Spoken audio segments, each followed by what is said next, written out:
There is a war older than any battlefield, louder than any war drum, and closer than any blade. And it is not fought in trenches or deserts or on castle walls. It is fought behind the eyes, inside the skull, in the silence between heartbeats where no one else can hear the enemy speak. And the enemy has been speaking for years, not in shouts, in whispers, in the slow, patient repetition of one lie, the one that rises before dawn and says, "God has forgotten this place." The warrior who ignores this war does not lose it later. That warrior has already lost. There is a stronghold with a name the carrier refuses to speak. A gate that was opened by the hand that now begs for rescue. And a weapon so dangerous to the enemy that the flesh will do anything to keep it sheathed. All three will be laid bare before this is done. That is the contract. That is the march ahead. Every soul walking this earth carries a fortress inside the mind. Some were built by God, watchtowers of discernment, walls of conviction, gates of holy restraint. But there are other fortresses, darker ones, built brick by brick in the years when no one was watching. A thought repeated becomes a belief. A belief unchallenged becomes a wall unbroken becomes a prison. And the prisoner calls the cell home because the chains have been there so long they feel like skin. And from the depths of apostolic fire, a truth rises like a battering ram against every wall the enemy ever raised. For the weapons of our warfare are not carnal, but mighty through God to the pulling down of strongholds, casting down imaginations, and every high thing that exalteth itself against the knowledge of God, and bringing into captivity every thought to the obedience of Christ. 2 Corinthians chapter 10, verses 4 and 5. The weapons are not carnal, not willpower, not strategy, not intellect. Mighty through God. And that word must not pass too quickly, for there is the hinge of the entire war.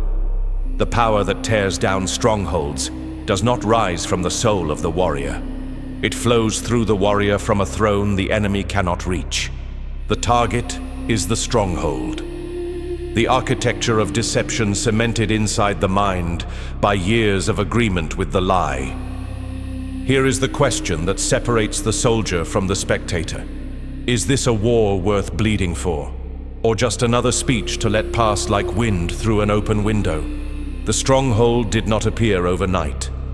And the one who carries it did not consent to it in a single moment. But something far more dangerous must be uncovered. Who laid the first stone, and why the gate was opened from the inside? A city does not fall because the enemy is strong. A city falls because the watchman slept. That is the diagnosis no one wants to hear. The war in the mind is not simply an external assault. It is a collaboration. Every unguarded thought that was allowed to pass unchallenged became a brick. Every lie that was entertained instead of executed became mortar. The enemy does not need to break down the gate when someone inside holds it open. And the one holding it open is not a stranger. It is the undisciplined mind itself. There is a verse older than the apostles, sharper than any New Testament blade, spoken by a king who understood that the fall begins not in battle, but in neglect. Keep thy heart with all diligence, for out of it are the issues of life. Proverbs chapter 4, verse 23. Keep it, guard it, with all diligence, not some, not when convenient, not after the damage is done. The heart, the seat of thought, will, and direction, is the most besieged territory in existence. And it was given no secondary importance. It was given the highest command. Guard this above all else. But the modern soul does not guard. It opens every gate and wonders why the courtyard is filled with enemies. The fortress of the mind was not stormed. It was surrendered, one open door at a time. A thought of fear welcomed and rehearsed until it became anxiety. A thought of lust entertained until it became compulsion. A thought of worthlessness repeated until it became identity. These are not feelings. These are fortifications. And the enemy did not build them alone. The unguarded mind handed over the stones. The watchman who fell asleep on the wall does not get to blame the invader.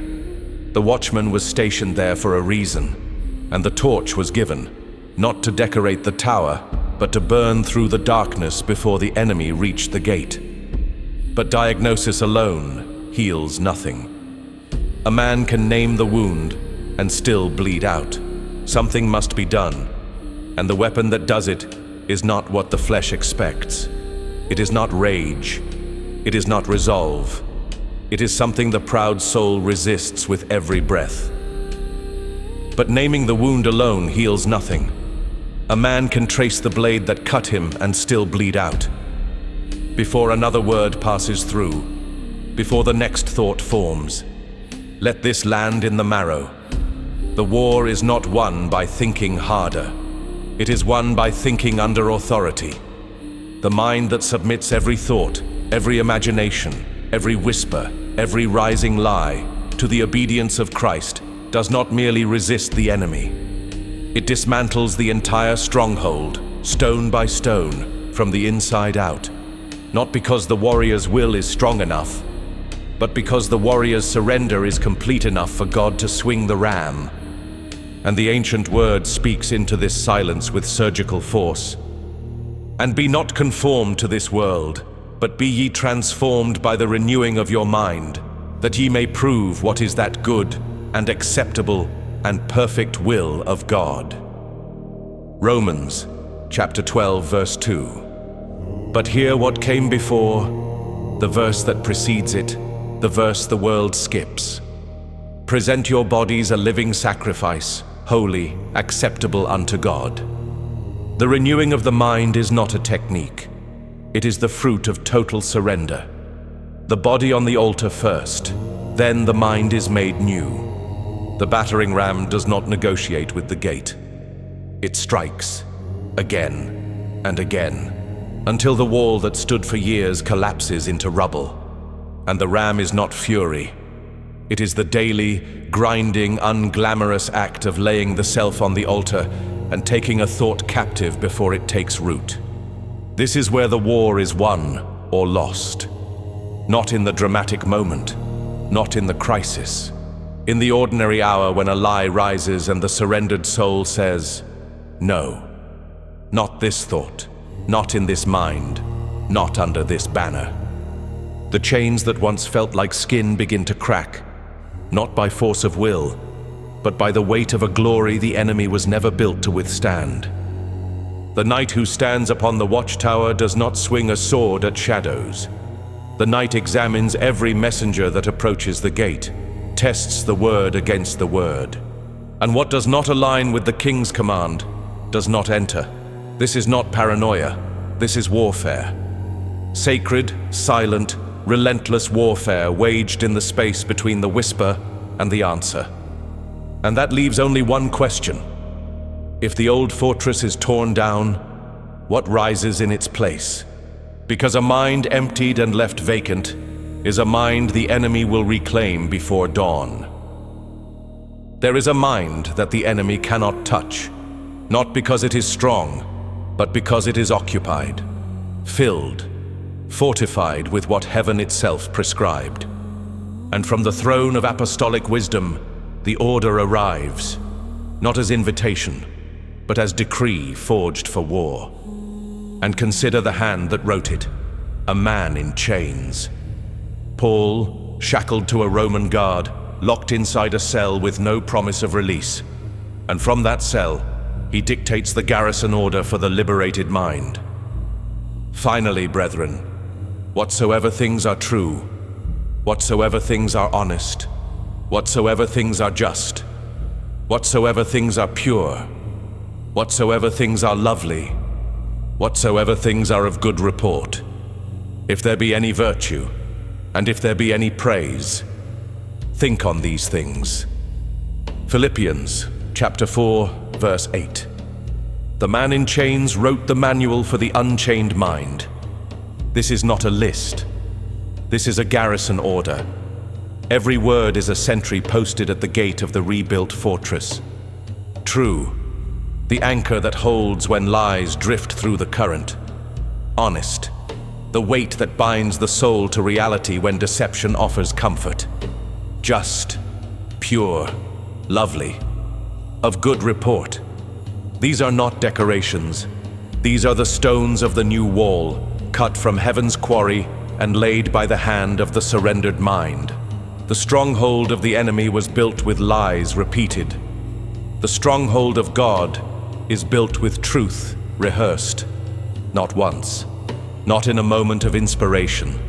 Every morning, every night, every hour the mind reaches for a thought, the disciplined soul reaches for the word instead, and the fortress rises, not fast, not loud, but unbreakable.